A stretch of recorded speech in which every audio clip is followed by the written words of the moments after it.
नमो अरिहन्ताणं नमो सिद्धाणं नमो आयर्याणं नमो वज्रायाणं नमो लोये सव्यसाहूणं मङ्गलं भगवान् वीरो मङ्गलं गौतमो गणी मङ्गलं कुन्दकुन्दार्यो जैनधर्मोऽस्तु मङ्गलम् सर्वमङ्गलमाङ्गल्यं सर्वकल्याणकारकं प्रधानं सर्वधर्माणां जैनं जयतु शासनं जैनं जयतु शासनं सर्वव्यापैकचिद्रूपस्वरूपाय परात्मने स्वोपलब्धिप्रसिद्धाय ज्ञानानन्दात्मने नमः।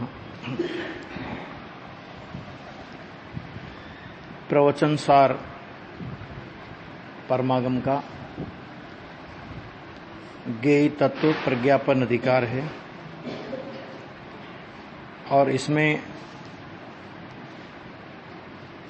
93 नंबर की गाथा टीका पर अपनी चर्चा चल रही थी।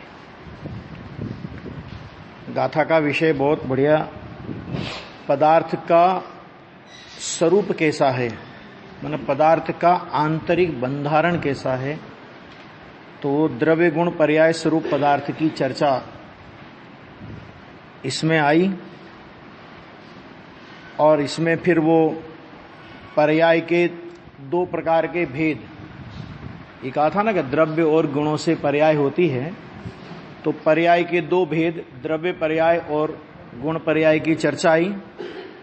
द्रव्य पर्याय में समान जाति असमान जाति पर्याय की चर्चा आई और गुण पर्याय में सट पतित स्थान हानि वृद्धि ये शुद्ध पर्याय और ज्ञानादि की और रूप आया, ये आया था ना, रूपादि के या ज्ञानादि के स्वपर के कारण प्रवर्तमान पूर्वोत्तर अवस्था में होने वाले तारतम्य के कारण देखने में आने वाले स्वभाव विशेष रूप अनेकत्व की आपत्ति वो विभाव पर्याय है ना। इतना पर्याय का विस्तार किया है ना। अब इसके बाद इसी बात को, जो बात उन्होंने सीधी सीधी पहले कह दी, अब उस बात को दृष्टांत के द्वारा कहते हैं, है कि नहीं। ये भी विचित्र बात कि पहले दृष्टांत दिया जाता है और बाद में सिद्धांत समझाया जाता है ना। लेकिन ये प्रवचन सार की शैली है कि पहले जो कहना था वो कह दिया और उस सिद्धांत को अब दृष्टांत के माध्यम से और स्पष्ट करते हैं। बात वही कहनी है लेकिन उसका दृष्टांत दे रहे हैं। मैंने सिद्धांत पहले रख दिया, दृष्टांत पहले रख दिया और अभी सिद्धांत के द्वारा उस बात को कह रहे हैं। अब यह माने पूर्वोक्त कथन दृष्टांत से दृढ़ करते हैं। ठीक। अब देखो, ये आचार्य भगवान के पास जो दृष्टांत हैं वो भी जोरदार हैं। समय सार और प्रवचन सार में ज्यादातर दृष्टांत या तो मिलेगा कुमार के घड़े का और या मिलेगा वस्त्र आदि का। मैंने ऐसे दृष्टांत दिए कि जो साधारण से साधारण आदमी को भी वो चीज काम में आती हो। भाई कितना भी कोई गरीब भी हो तो पानी पिएगा ही पिएगा, कपड़े पहनेगा ही पहनेगा, है ना। और सोने चांदी का दृष्टांत दे दो, उससे क्या होने वाला। हाँ, ऐसा। तो इतना बढ़िया दृष्टांत ये दिया, देखो कि जैसे संपूर्ण पट, पट माने वस्त्र, ठीक है ना, कि पट माने वस्त्र, अवस्थाई, अवस्थाई का मतलब होता है स्थिर। कैसा? कि विस्तार सामान्य समुदाय में अवस्थाई, जैसे पट, कैसा पट? कि अवस्थाई मन स्थिर, विस्तार सामान्य समुदाय से। स्थिर कौन है? कि विस्तार सामान्य समुदाय, वो अवस्थाई माने स्थिर है। गुण, विस्तार सामान्य समुदाय का अर्थ क्या था ना, गुण अपन ने। और आगे देखो, और दौड़ते माने बहते प्रवाह रूप हुए ऐसे आयत सामान्य समुदाय से। आयत सामान्य समुदाय किसे कहा? कि दौड़ते हुए, दौड़ते माने प्रति समय परिणमन, एक क्षण के लिए भी जिसका परिणमन रुकता नहीं है, एक समय के लिए भी, है ना, निरंतर, ठीक है ना, बहते प्रवाह रूप माने लगातार निरंतर निरंतर पर्याय उत्पाद उत्पाद वे उत्पाद वे उत्पाद वे उत्पाद वे उत्पाद वे उत्पाद वे उत्पाद वे, ऐसी धारा निरंतर चलती है। तो वो जो पट है, वो पट में दो विशेषताएं बताई। पट यहां पर वस्तु के स्थान पर रखा पट, ठीक है ना, वहां वस्तु रखा था ना अर्थ, तो यहां पर उसके स्थान पर रखा पट माने वस्त्र। वो वस्त्र कैसा है कि अवस्थाई माने स्थिर विस्तार सामान्य समुदाय से, और दौड़ते मैंने बहते हुए प्रवाह रूप हुए ऐसे आयत सामान्य समुदाय से रचित होता हुआ, रचित होता हुआ तन्मय ही है, माने उसमय ही है। किसमय है? किसमय है वस्त्र? कि अवस्थाई स्थिर सामान्य समुदाय से और दौड़ते हुए ऐसे आयत सामान्य समुदाय से रचित होता हुआ उसमय, तन्मय माने उसमय ही है। उसमय ही है माने उन गुण और पर्यायों मय ही है, जिसे विस्तार सामान्य समुदाय और आयत सामान्य समुदाय कहा, तो उसमय ही वस्त्र है। माने वस्त्र से वो उसका विस्तार सामान्य समुदाय जो कि स्थिर है, और आयत सामान्य समुदाय जो कि दौड़ता हुआ प्रवाह रूप है, वो वस्त्र से भिन्न नहीं है और वस्त्र इनसे भिन्न नहीं है। ख्याल में आ गया नहीं आ गया? यानी ऐसे द्रव्य गुण पर्याय की अभेदता की यहां पर चर्चा है। अभी ख्याल में आ गया? ये दृष्टांत दिया कि अब आगे देखो, उसी प्रकार संपूर्ण पदार्थ,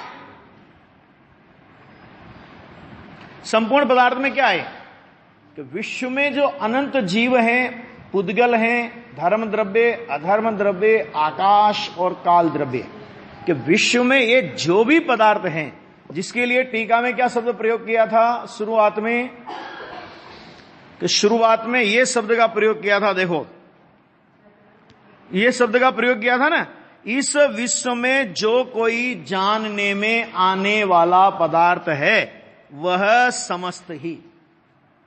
तो जानने में आने वाले पदार्थ में कौन बाकी बचा? कि 6 द्रव्यों में से कोई द्रव्य बाकी बचा, है ना। तो यहां पर भी वही बात कह रहे हैं कि वो वही कह रहे हैं कि उसी प्रकार संपूर्ण पदार्थ माने जो भी पदार्थ ज्ञान का ज्ञेय बनता है, क्योंकि अगर वो ज्ञान का ज्ञेय नहीं बने तो वो विश्व में उस पदार्थ की सत्ता ही नहीं है। क्यों? क्योंकि हर पदार्थ में, ये चर्चा अपन ने शुरू में भी कर ली है, कि हर पदार्थ में प्रमेयत्व नाम का एक गुण है। और देखो समय सार में 47 शक्तियों में ऐसी एक शक्ति भी है आत्मा की, वो हालांकि वो शक्ति आत्मा की है, परिणम्य परिणामात्मक शक्ति एक आत्मा की है। ऐसे ख्याल में है कि नहीं है? हाँ, तो ऐसे यहां पर तो विश्व के सभी पदार्थों में वो शक्ति है कि कम से कम प्रमेय होने की शक्ति है। तो वो सारे पदार्थ कैसे कि द्रव्य नामक अवस्थाई विस्तार सामान्य समुदाय से और दौड़ते हुए आयत सामान्य समुदाय से रचित होता हुआ द्रव्यमय ही है। माने द्रव्य से वो पृथक नहीं है, गुण और पर्याय वो उस वस्तु से पृथक नहीं है। और जैसे पट में माने वस्त्र में अवस्थाई विस्तार सामान्य समुदाय या दौड़ते हुए आयत सामान्य समुदाय गुणों से रचित होता हुआ, गुणों से पृथक अप्राप्त होने से गुणात्मक ही है? गुणों से पृथक प्राप्त नहीं होता, उसके द्वारा वो रचित है, इसलिए वो कैसा है? तो कहते हैं कि वो गुणात्मक ही है। उसी प्रकार पदार्थों में अवस्थाई विस्तार सामान्य समुदाय या दौड़ता हुआ आयत सामान्य समुदाय जिसका नाम द्रव्य है, इन दोनों का नाम क्या लिया यहां पे? ये देखो ये जो ना कि ये गुण और पर्ययवत, गुण पर्ययवत कौन है? वो गुण पर्ययवत, कि गुण पर्ययवत द्रव्य ही तो है।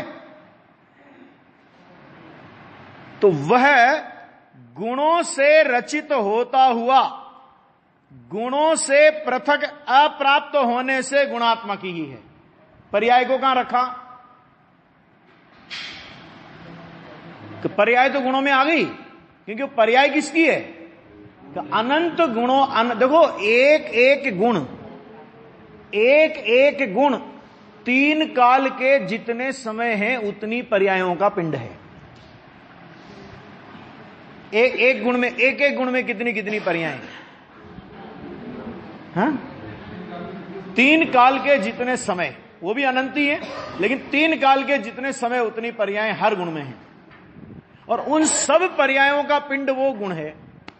और ऐसे अनंत गुणों का पिंड कि वो क्या है? तो वो द्रव्य ही है ना?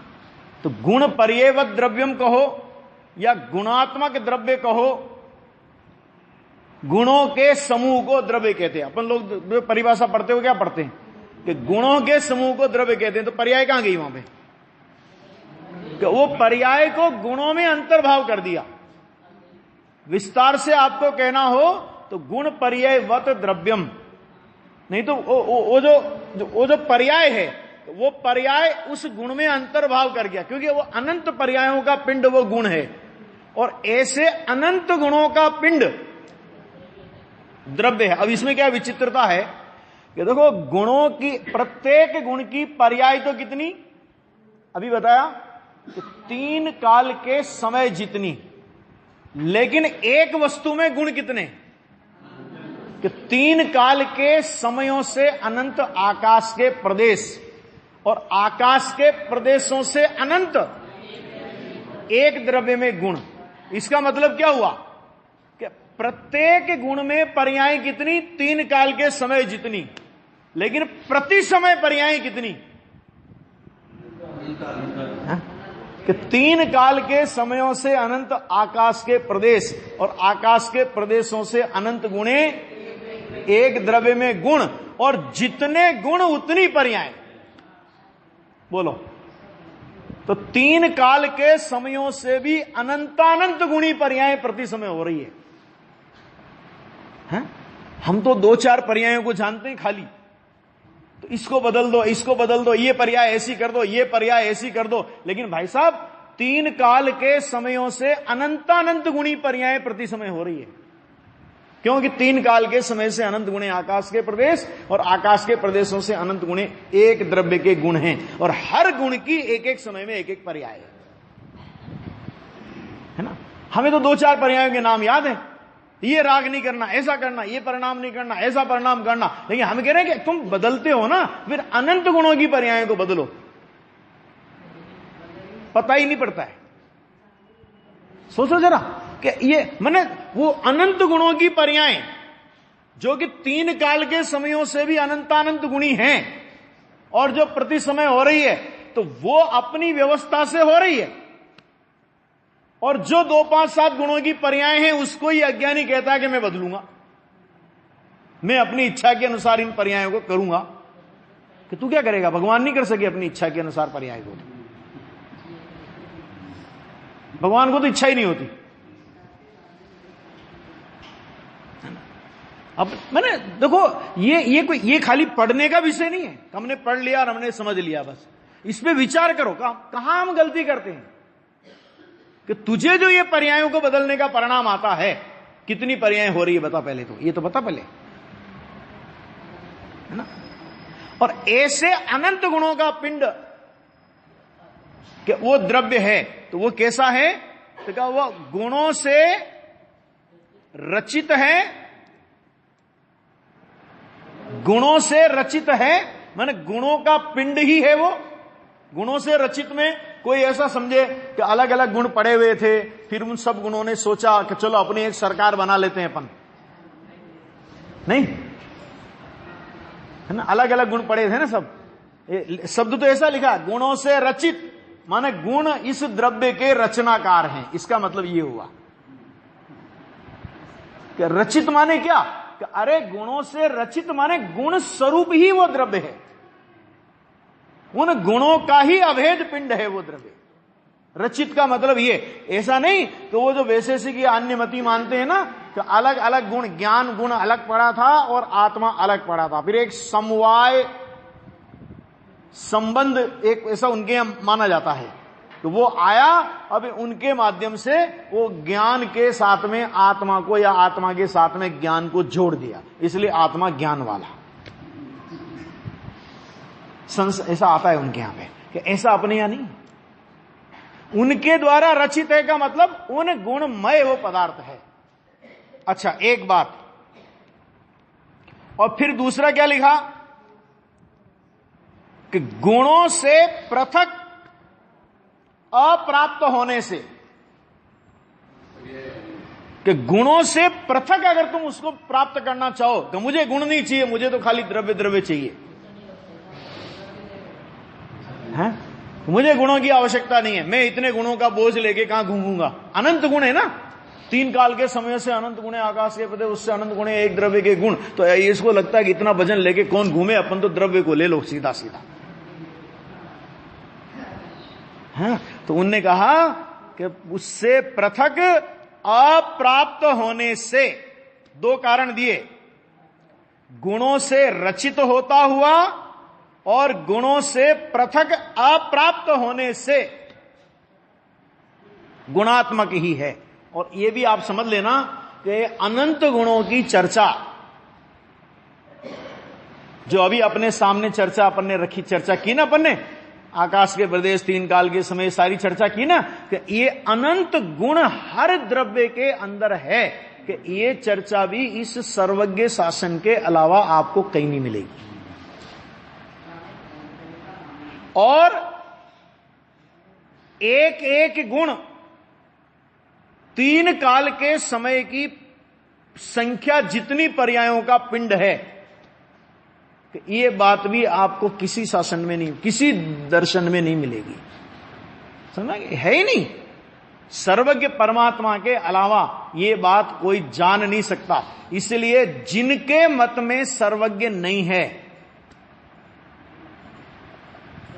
उनके पास एक भी बात वस्तु स्वरूप की सत्य नहीं हो सकती।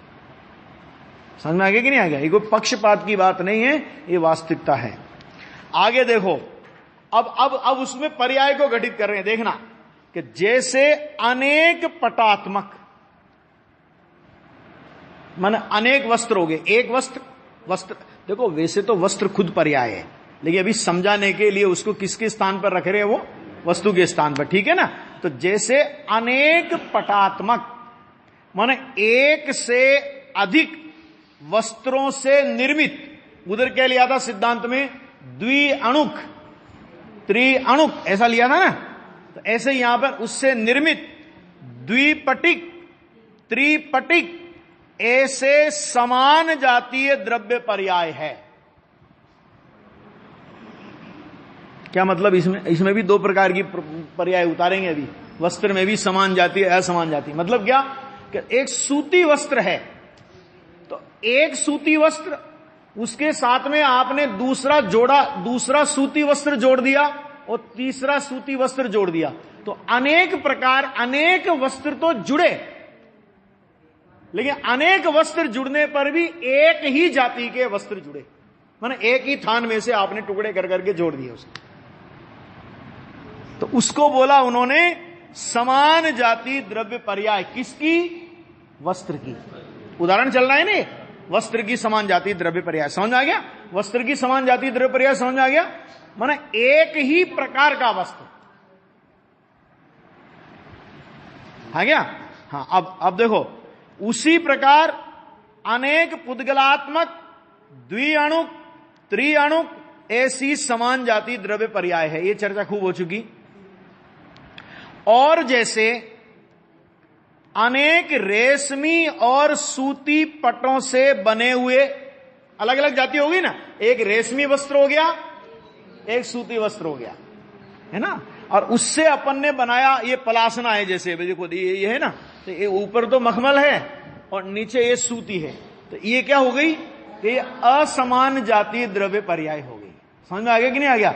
और ये चद्दर है जैसे समझ लो, तो दो सूती चद्दरों को जोड़ करके आपने एक चद्दर बना लिया, तो ये समान जाति पर्याय हो गई। इसमें समान जाति के वस्त्र लगे हैं और इसमें असमान जाति के वस्त्र लगे हैं। हल में क्या समझाने की है, तो वस्त्र लेकिन जाति अलग अलग है ना। अब जीव पुद्गल तो कहां से लावे, उस वस्त्र में जीव पुद्गल तो कैसे घटित करे? तो आचार्य ने वो रेशमी और सूती वस्त्र घटित करके दो अलग जातियां बनाई उसकी।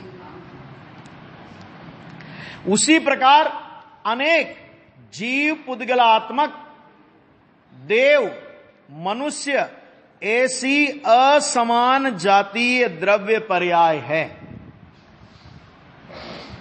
इसमें असमान जातीय द्रव्य पर्याय क्या हुई कि एक आत्मा और आत्मा के साथ में मनुष्य का शरीर, देव का शरीर, त्रियंच का शरीर, नारकी का शरीर, एक इंद्रिय आदि जो कुछ भी लो, वैसे देखो तो शरीर तो समान जाति द्रव्य पर्याय है। क्या कहा? शरीर तो समान जाति द्रव्य पर्याय है, क्योंकि वो तो अनंत पुद्गल द्रव्यों का पिंड है। लेकिन जीव और शरीर के एक क्षेत्रावगाह संयोग संबंध को देखकर लोक में ऐसा व्यवहार किया जाता है, मनुष्य जीव, त्रियंच जीव, तो इसलिए उसको क्या बोला जाएगा? असमान जातीय द्रव्य पर्याय। मैंने दो भिन्न जाति के द्रव्यों में एक पने का कथन अथवा एक पने का ज्ञान हो रहा है, लेकिन समान जाति असमान जाति द्रव्य पर्याय को कौन कह सकता है? कि जिसने वस्तु स्वरूप का यथार्थ बोध किया। समझ? समान जाति द्रव्य, ये समान जाति द्रव्य पर्याय है, ये कथन किसका सच्चा है? कि जिसे एक एक परमाणु अपनी स्वतंत्र सत्ता से शोभायमान दिखाई दे उस पुद्गल पिंड में, और फिर वो उसको समान जाति द्रव्य पर्याय बोले, तो उसका बोलना व्यवहार है। अज्ञानी समान जाति द्रव्य पर्याय बोलता है और उसको द्रव्य मानता है, पर्याय मानता ही नहीं। आई थी चर्चा दृष्टि गोचर पुद्गल स्कंदों में द्रव्य रूप बुद्धि, इसका नाम मिथ्या दर्शन है।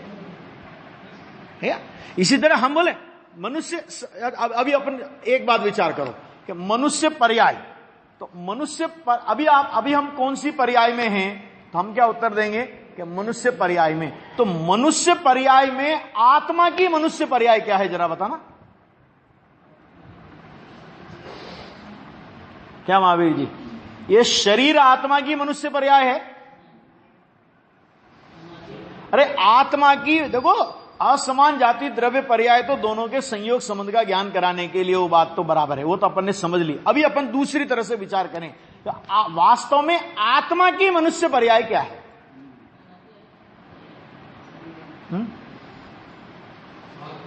ये जो शरीर है ना, ये शरीर आत्मा की मनुष्य पर्याय नहीं है, ये तो पुद्गल की रचना है।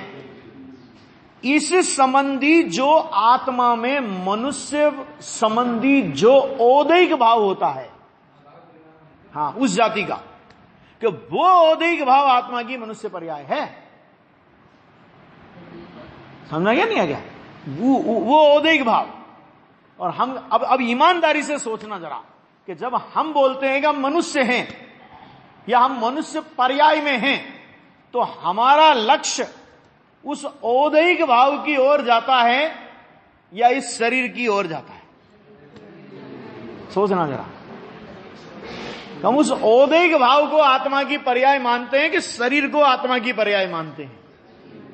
बोलो। अगर हम शरीर को आत्मा की पर्याय मानते हैं, देह जीव को एक गिने बहिरात्म तत्व मुधा है, और शरीर को ही आत्मा मानते हैं, क्या पर्याय वर्याय तो बोलते हैं, यहां पर मंदिर में बैठे हैं तो पर्याय बोलते हैं, है कि नहीं? नहीं तो वास्तव में क्या मानते हैं अपन? तो शरीर को ही आत्मा मानते हैं। नहीं मानते? शरीर का नाश होने पर अपने को अपना नाश दिखाई देता है कि नहीं दिखाई देता? बोलो।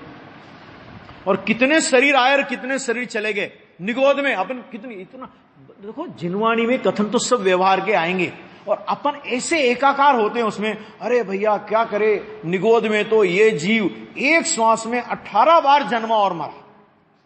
मैंने कहा बिल्कुल झूठ बात है। क्या बात कर रहे हो? छड़ाला में लिखा है। लिखा तो सही है, लेकिन बात बिल्कुल झूठ है।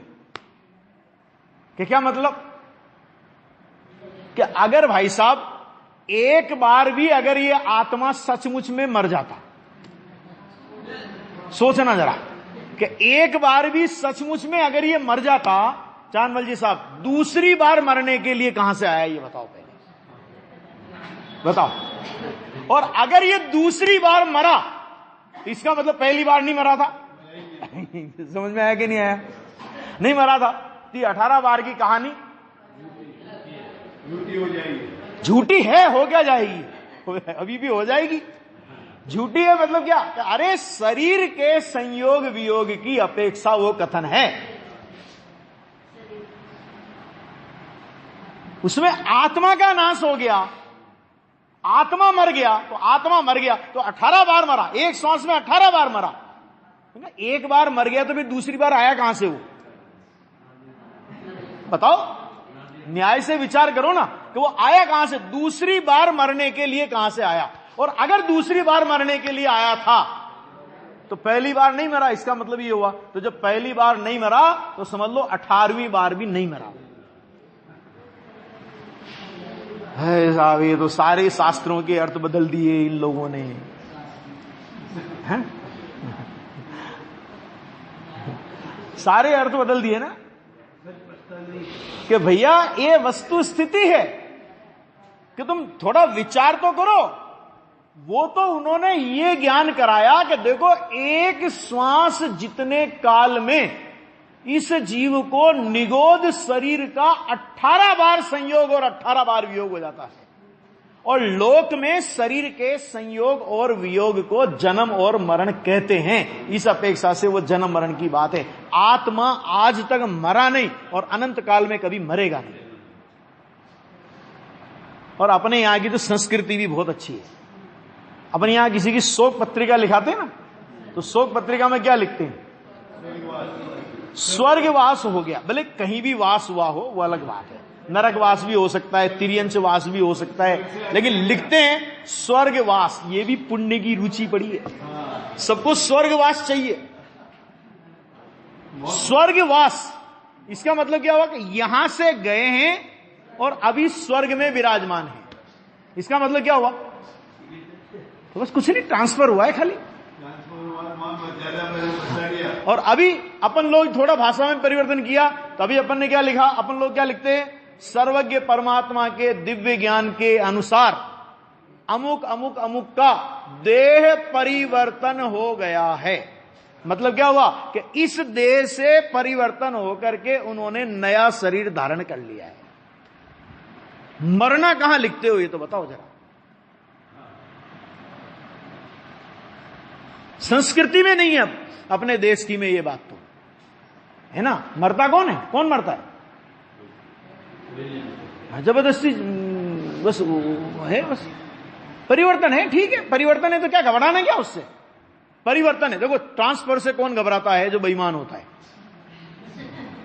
आप सोचो जरा, कोई आदमी ईमानदारी से काम कर रहा महावीर जी, और उसका ट्रांसफर तुम कहीं कर दो इंडिया में, गवर्नमेंट को उसको काम करना है, गवर्नमेंट को उसको वेतन देना है, उसको रिश्वत लेना नहीं, तो वो ट्रांसफर से क्यों घबराएगा? और ट्रांसफर भी ऐसा कि जहां जाएगा वहां उसको फ्लैट, गाड़ी, विथ फर्नीचर सब मिलने वाला है, उसको कुछ नहीं लेके जाना है, अपने कपड़े ले जा, सब मिलने वाला है। अब बोलो कौन घबराएगा? उसके बाद भी ट्रांसफर से कोई घबराता है, इसका मतलब क्या है कि बेईमान है वो, है कि नहीं? तो मृत्यु से कौन घबराता है? कि जिसने कुकर्म किए हो। तो पता नहीं भैया कौन सी गति में जाएंगे, नरक में डंडे खाएंगे।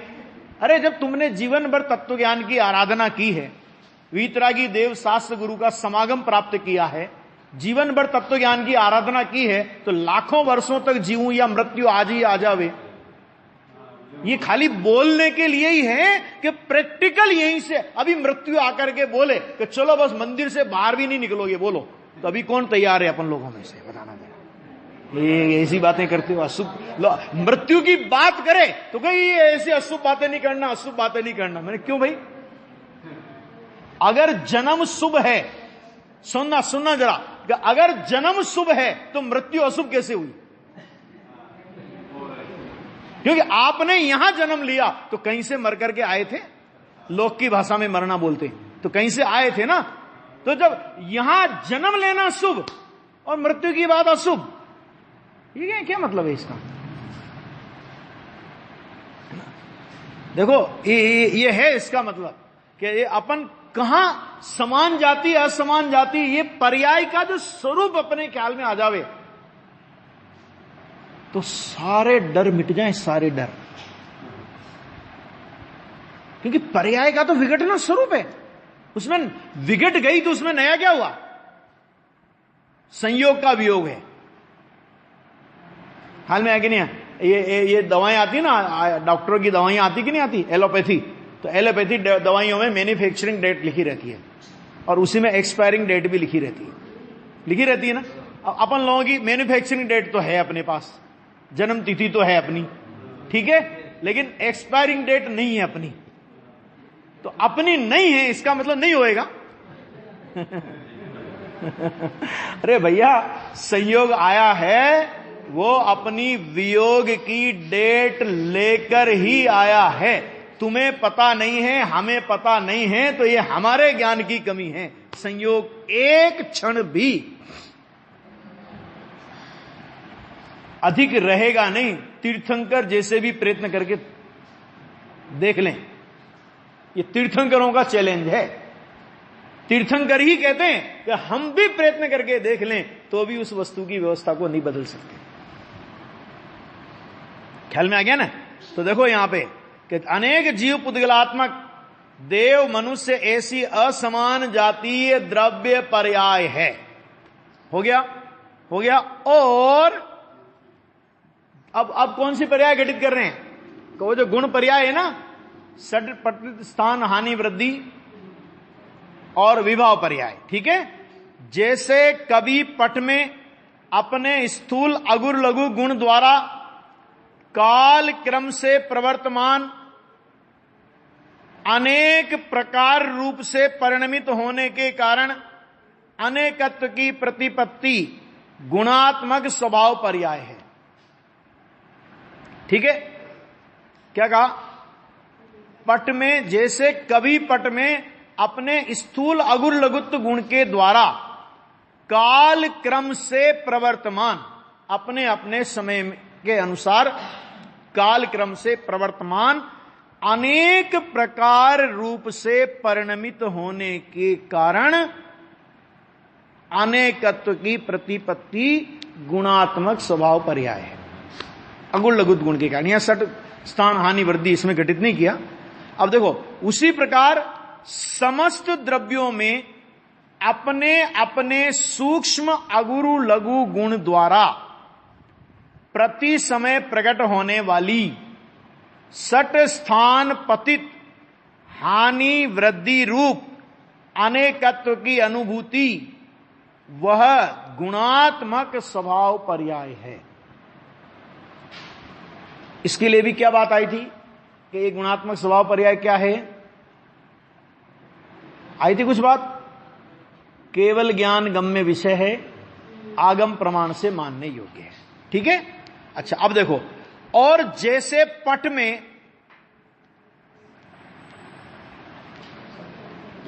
रूपादिक के स्वपर के कारण प्रवर्तमान।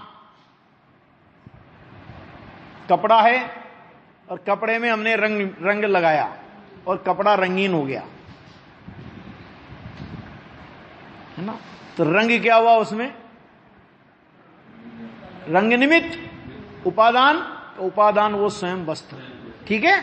तो ऐसा कि प्रवर्तमान पूर्वोत्तर माने पहले की और बाद की अवस्था में होने वाले तारतम्यता के कारण देखने में आने वाले स्वभाव विशेष रूप अनेकत्व की आपत्ति वह गुणात्मक विभाव पर्याय है। स्वपर की निमित्तता आई ना, तारतम्यता के। इसी प्रकार समस्त द्रव्यों के रूपादिक के या ज्ञानादिक के, ये चर्चा भी हुई थी कि रूपादि हो ज्ञानादि में क्यों लिया? क्योंकि विभाव पर्याय की व्यवस्था जीव और पुद्गल में ही होती है, अन्य द्रव्यों में विभाव पर्याय होती ही नहीं। और एक बात और समझ लो कि जीव द्रव्य के भी 21 या 22 गुण हैं केवल, या तो 21 है या तो 22 है। इन गुणों के अलावा अन्य किसी गुण में कोई विकार नहीं होता, बाकी सब गुणों का परिणमन शुद्ध है। लेकिन वो अनंत गुणों की शुद्धता का परिणमन भी इन 21-22 गुणों की अशुद्धता के कारण संसार का कारण बना हुआ है। क्यों? क्योंकि ये प्रयोजनभूत गुण हैं जो श्रद्धा ज्ञान चारित्र आदि मोक्ष मार्ग से संबंध रखने वाले गुण हैं। हमें ज्यादा नहीं है अशुद्धता। द्रव्य देखो, द्रव्य तो अशुद्ध है ही नहीं, द्रव्य के अनंत गुण अशुद्ध नहीं, और अनंत गुणों की अनंत पर्याय अशुद्ध नहीं। मात्र जिन गुणों का कर्म के साथ में निमित्त नैमित्तिक संबंध है, श्रद्धा ज्ञान चारित्र यानी मिथ्या और सम्यक, ये है ना कि ऐसे मिला करके इनसे जो संबंधित गुण हैं, ऐसे 21 और 22 गुणों में अशुद्धि है, बाकी नहीं। और ये बात मैं नहीं कहता हूं, ये बात पूज्य गुरुदेव ने बहुत गहरे मंथन के बाद निकाली और उन्होंने वो गुणों के नाम भी बताए। आपको नाम हम कल बता देंगे कौन कौन से गुणों में अशुद्धि है और बाकी के किन किन गुणों में अशुद्धि नहीं है। बाकी के किन मतलब जिनमें अशुद्धि है उनकी बात कर लो, बाकी के गुणों में नहीं है ना। अब इतना सुनने के बाद अपने को कितना निर्भर होना चाहिए।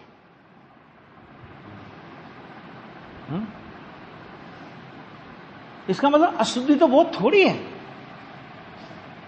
अशुद्धता के सामने शुद्धता का स्वभाव कितना जबरदस्त है। देखो पहली बात ऐसे देखो, पर्याय की बात करो तो 22 गुणों की पर्यायों में अशुद्धि या 21 गुणों की पर्यायों में अशुद्धि। ठीक है, तो पर्याय की बात करो तो बहुमत किसका है? शुद्ध पर्यायों का अशुद्ध पर्यायों का। अभी वो बात अलग है कि ये 21 गुणों की पर्याय वो हैं कि जो अनंत गुणों की पर्याय शुद्ध होने पर भी इनकी शुद्धता नहीं होवे तब तक मोक्ष मार्ग प्रारंभ नहीं होता, वो बात अलग है। लेकिन अभी अपन बहुमत का हिसाब लगावें। अच्छा, गुणों में आत्मा के कितने गुणों में अशुद्धि है? गुणों में नहीं है, वो 22 गुणों की पर्यायों में अशुद्धि है। गुण में एक भी गुण कभी अशुद्ध नहीं होता, और गुण यदि अशुद्ध हो जाए तो फिर गुण को शुद्ध करने की कोई विधि नहीं है, क्योंकि गुण अनादि अनंत होता है। और द्रव्य में कि अरे द्रव्य में अशुद्धि नहीं, गुण में अशुद्धि नहीं, और पर्याय में अशुद्धि है, तो उस अशुद्धि का जीवन एक समय का। बोलो मिथ्या दर्शन का जीवन कितने समय का? एक समय का। और सम्यक दर्शन का विषयभूत आत्मा कैसा? अनादि अनंत। तो अनादि अनंत शुद्धता का पिंड वो तो तुझे ख्याल में नहीं आता, और एक समय की अशुद्धता तुझ पे इतनी भारी हो गई कि उस एक समय की अशुद्धता से तूने पूरे आत्मा को ही अशुद्ध मान लिया। करना क्या चाहिए? कि करना यह चाहिए कि उस भारी शुद्धात्मा के जो परिपूर्ण शुद्ध है, उस भारी शुद्धात्मा के बल पर उस एक समय की अशुद्धता को भी दूर करने का पुरुषार्थ करना चाहिए। क्यों अशुद्धता तो एक समय की है ना, और उसके सामने शुद्धता का आदर्श कितना है। कि अनादि अनंत तत्व शुद्ध है। तो शुद्धता बड़ी हुई क्या? शुद्धता बड़ी हुई कि बड़ी है शुद्धता, लेकिन अज्ञानी के माथे में अशुद्धता इतनी घुस गई कि उसने उस शुद्ध की भी हालत खराब करके रख दी। अपने अभिप्राय में उसकी कुछ हालत खराब नहीं हुई, वो तो है जो है। ये इसमें से बोध लेना चाहिए अपने। आ गया? तो देखो, रूपादि ज्ञानादि के स्वपर के कारण प्रवर्तमान पूर्वोत्तर अवस्था में होने वाले तारतम्य के कारण देखने में आने वाले स्वभाव विशेष रूप अनेकत्व की आपत्ति वह गुणात्मक विभाव पर्याय है। और ये स्वभाव विशेष रूप, ये खूब चर्चा कल अपन ने कर ली थी कि स्वभाव क्यों कहा इसे, कि यह उस समय का, उस पर्याय का अपना भाव है। विभाव है तो भी आत्मा का अपना भाव है, इसलिए वो स्वभाव है। समझ में आ गया? यहां तक तो वो चर्चा हुई जो द्रव्य गुण पर्याय की। अब उसके बाद आचार्य भगवान क्या कहते हैं? वास्तव में यह, कौन सी यह? कि अभी तक जितनी पूरी बात चली कि अब वास्तव में यह सर्व पदार्थों के द्रव्य गुण पर्याय स्वभाव की प्रकाशक कैसी है? ये कि सर्व पदार्थों के द्रव्य गुण पर्याय स्वभाव, दो बातें, तीन बातें, तीन स्वभाव आए इसमें। सर्व पदार्थों का द्रव्य स्वभाव, सर्व पदार्थों का गुण स्वभाव, सर्व पदार्थों का पर्याय स्वभाव। द्रव्य स्वभाव अनादि अनंत, पर्याय स्वभाव अनादि अनंत, गुण स्वभाव अनादि अनंत। अरे पर्याय एक समय की है, पर्याय स्वभाव अनादि अनंत है। पर्याय किस समय नहीं, पर्याय स्वभाव किस समय नहीं है वस्तु में। पर्टिकुलर पर्याय एक समय की है, लेकिन पर्याय स्वभाव के बिना वस्तु कब नहीं है। हर समय पर्याय स्वभाव तो हर समय है। तो द्रव्य स्वभाव, गुण स्वभाव और पर्याय स्वभाव की प्रकाशक, बताने वाली, ना कि बनाने वाली। प्रकाशक माने क्या होता है? उजाला करने वाली। प्रकाशक माने बनाने वाली या बताने वाली। बताने वाली, बनाने वाली नहीं। कोई बना तो कोई सकता ही नहीं। द्रव्य गुण पर्याय, अरे विश्व का अपने यहां पर ईश्वर कर्तृत्व का तो निषेध हम करें और हम कहेंगे हम बनाते हैं विश्व को। हम कहते हैं ईश्वर कर्ता, जगत का कर्ता कोई नहीं है। तो जगत में क्या आया? जगत में 6 द्रव्य आए। जगत में 6 द्रव्यों में प्रत्येक द्रव्य के अनंत अनंत गुण आए। एक एक गुण की अनंत अनंत पर्याय, प्रति समय की जो भी पर्याय वो आई। तो जब अगर हम कहते हैं कि जगत को कोई नहीं कर सकता, माने द्रव्य को कोई नहीं कर सकता, माने गुण को कोई नहीं कर सकता और पर्याय को कोई नहीं कर सकता। हर द्रव्य अपने गुण पर्याय में निवास करता है, एक द्रव्य दूसरे द्रव्य के अंदर निवास नहीं करता। तो ऐसा कहा कि द्रव्य गुण पर्याय स्वभाव की प्रकाशक पारमेश्वरी व्यवस्था परमेश्वर ने अपने दिव्य ज्ञान में जानकर उनकी वाणी में आई हुई व्यवस्था, भगवान की दिव्य ध्वनि में आई हुई व्यवस्था भली, उत्तम, पूर्ण, योग्य है। 4 विशेषण दिए हैं। ये भली व्यवस्था है, ये उत्तम व्यवस्था है, ये पूर्ण व्यवस्था है और ये योग्य व्यवस्था है। इन चारों की बात थोड़ी कल करेंगे। अभी देखो, दूसरी नहीं, बस इसके बाद वो जो चौथा बिंदु है ना, पज्जय मूढ़ा ही पर समया, वो जो चौथा बिंदु है उस पर आचार्य देव की टीका आगे चलेगी। अपन उस पर चर्चा कल की स्वाध्याय में करेंगे।